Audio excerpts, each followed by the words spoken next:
దుబాయ్‌లో డే 3 అయితే స్టార్ట్ అయిపోయింది మనకి. యాజ్ యూజువల్ మన వర్క్ మీద వచ్చాం కాబట్టి వరల్డ్ ట్రేడ్ సెంటర్‌కి మళ్ళీ ఎళ్ళిపోయి, అక్కడ కొన్ని స్టాల్స్ చూసుకొని, అక్కడి నుంచయితే ఆఫ్టర్‌నూన్ అలా రిటర్న్ అయ్యాం. టాక్సీ కోసం చాలా అంటే చాలా వెయిట్ చేసాం. సో, ఆల్మోస్ట్ మాకు ఒక హాఫ్ అన్ అవర్ పట్టింది. అంటే పీక్స్ టైమ్ అంట. పీక్ టైమ్ లైక్ సో, ఆ పర్టిక్యులర్ గల్ఫ్ ఫుడ్ ఎక్స్‌పోకి వరల్డ్ నుంచి ఈసారి బాగా వచ్చారంట. అటెండ్ అయ్యారంట.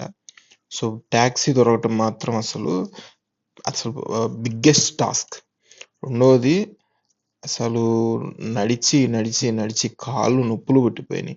వాడేమో వరల్డ్ ట్రేడ్ సెంటర్ దగ్గరికి రాము, కాస్త ముందుకొచ్చి లెఫ్ట్ తీసుకోండి అన్నాడు. ఎక్కడరా ముందంటే దాదాపుగా 1.5 కిలోమీటర్ నడిపించాడు. తినడానికి ఏమన్నా తిందామంటే దగ్గరలో రెస్టారెంట్లు లేవు.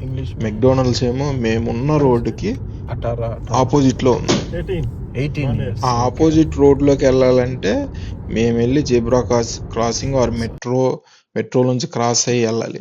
దాదాపు దానికి ఇంకో 1 కిలోమీటర్ నడవాలి. ఎలా పడితే అలా మనం ఇప్పుడు ఇండియాలో మనం దాటినట్టు దాటితే మాత్రం వెంటనే వచ్చి ఫైన్ వేస్తున్నారంట. సో మాకైతే ఫైన్ పడలేదు. సో ఆ తర్వాత ఈవినింగ్ హోటల్కి వచ్చేసి ఫ్రెష్ అయిపోయి ఈవినింగ్ ఒక బిజినెస్ మీటింగ్ అటెండ్ అయ్యాం. సో ఇక్కడ ఏంటంటే సేమ్ ప్రాబ్లం. టాక్సీ మేము యూబర్లో లెక్సస్ టాక్సీ అని వస్తే బుక్ చేసాం.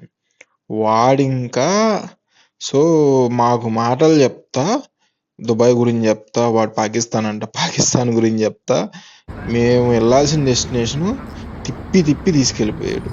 ఇంకా అక్కడ బిజినెస్ మీటింగ్ ఫినిష్ చేసుకొని అక్కడ నుంచి మెట్రో ఏదో పట్టుకొని ఈ జుమేరా బీచ్ సర్కిల్ దగ్గరికి వెళ్ళాం. అసలు ఆ ఏరియా అయితే స్వర్గధామం ఇంకా. సో నాకైతే అక్కడ వెళ్ళి ఒక ఫ్లాట్ తీసుకొని అక్కడ సెటిల్ అయిపోవాలనిపించేట్టుంది అది మాత్రం. But too costly, everything is costly. ఇంక ఇదంతా మేము ఆ జువేరా బీచ్ సర్కిల్ లైక్ ఆ జువేరా బీచ్ దగ్గర ఏదైతే ఉందో ఆ ఉన్న స్టాల్స్ లైక్ రెస్టారెంట్స్ కొన్ని ఉన్నాయి, కొన్ని బార్స్ పబ్స్ ఉన్నాయి. అసలు ఒక పబ్ అయితే extreme next level, like filthy rich అంటారు, వాళ్ళు మాత్రమే అఫోర్డ్ చేయగలరు. మ్యాక్సిమం అక్కడ వాడు వాలెట్ పార్కింగ్ తీసుకునేవాడు మినిమం అక్కడ చూస్తే లంబోర్గిని లేకపోతే బెంజ్లో హై ఎండ్ మోడల్స్ ఇలాంటివి తప్ప మామూలు కార్ అయితే నాకు ఒక్కటి కనిపించలేదు అక్కడ. ఇంక ఈ నడుచుకుంటూ వెళ్ళే వాళ్ళిద్దరు నా friends. Left side T shirt is from Chhattisgarh, right side gentleman is from London, అంటే ఇండియనే but settled in London. So మాకితను ఎక్స్పోలో గెలిచాడు. సో అక్కడ మాతో పాటు నైట్ అంతా మాతో పాటు తిరిగి చిల్ అయ్యాడు.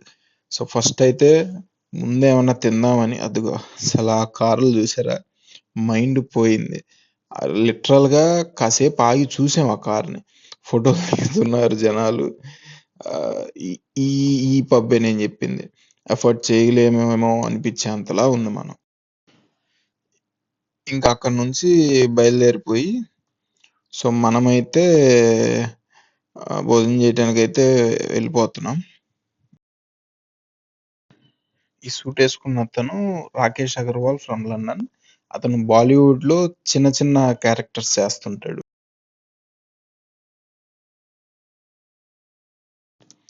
అయితే మధ్యలో మా వాళ్ళు అన్నారు ఒకసారి బీచ్ వరకు వెళ్ళొద్దాం అంటే సరే పదండి అని చెప్పి వాళ్ళతో పాటు కలిసి వెళ్ళాం. ఆ ఎదురుగా కనిపిస్తుంది చూడండి, సో అది జైంట్ వీల్. లైక్ మన ఇండియాలో మనం చూసే జైంట్ వీల్ కన్నా కూడా అది ఎంత పెద్దదంటే అంత పెద్ద. సో ఒక చిన్న పాయలాగా ఉంది బీచ్, అవతల వైపు ఆ జైంట్ వీల్ ఉంది, మేము అవతల వైపు విజిట్ చేసాం. సో ఇదంతా ఒక్కసారి అట్లా ఉరక లుక్ అయింది, జూమ్ చేస్తున్నాను.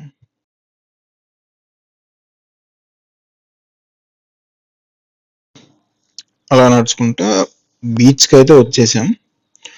సో ఇదంతా బీచ్ ఏరియా, ఇంకా ఫుల్ పాష్ ఉంది. నాకు దుబాయ్ గురించి బయట చెప్పింది మనం విన్నది అసలు అక్కడ టోటల్ గా డిఫరెంట్ ఉంది. సో ఏంటంటే వాళ్ళు ఇంతకు ముందు రోజుల్లో మేబీ ఉండుండొచ్చు కానీ ఇప్పుడు వాళ్ళు చాలా మారారు, రూల్స్ చాలా మార్చారు.